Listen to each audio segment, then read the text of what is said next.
আজি আপোনালোকে ওচৰ চুবুৰীয়া বাংলাদেশত দেখিছে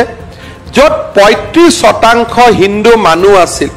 আজি তাত হিন্দু মানুহৰ সংখ্যা 8%ত পৰিণত হৈছে হিন্দুৰ মঠ মন্দিৰ আজি নিৰ্মমভাৱে ভাঙি পেলোৱা হৈছে যদি আমি অসমৰ বৰপেটা ধুবুৰী জিলাত কল্পনা কৰো ধুবুৰী জিলাত আজি আমি 12% হিন্দু মানুহ আছো যেনেকে বাংলাদেশখনত 8% আছো ধুবুৰীত আমি 12% হিন্দু মানুহ আছো বৰপেটা আদি জিলাত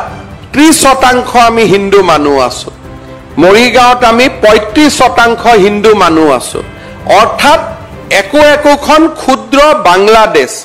এতিয়া আমাৰ অসমৰ জিলাই জিলাই ইতিমধ্যে নিৰ্মাণ হৈছে মাত্ৰ কাৰোবাৰ ভয়ত যে চৰকাৰৰ লগত পুলিচ আছে চৰকাৰৰ লগত মিলিটাৰী আছে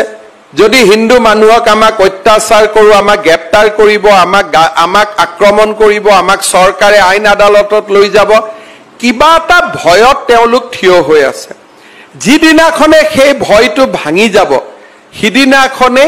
আমি আজি যি দৃশ্য বাংলাদেশত দেখিছো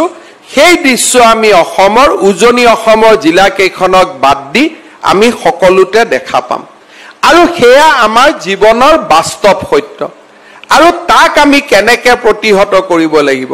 যেতিয়া নতুন চামক আমি নামঘৰসমূহক সত্ৰসমূহক আকোৱালি ল'বলৈ শিকাম যেতিয়া চৰকাৰৰ ওপৰতে আশা নকৰি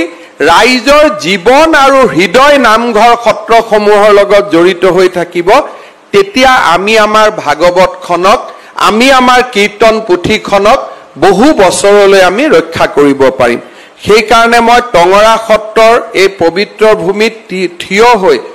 অসমীয়া লোকসকলক সত্ৰসমূহৰ প্ৰতি যোনে যেনেকে যাৰ আৰ্থিক সম্বল আছে তেওঁলোকে যাতে সত্ৰসমূহক সহায় কৰে সত্ৰসমূহক নিজৰ ভৰিত নিজে থিয় হৈ থাকিবলৈ সহায় কৰে তাৰ বাবে মই আহ্বান জনাইছো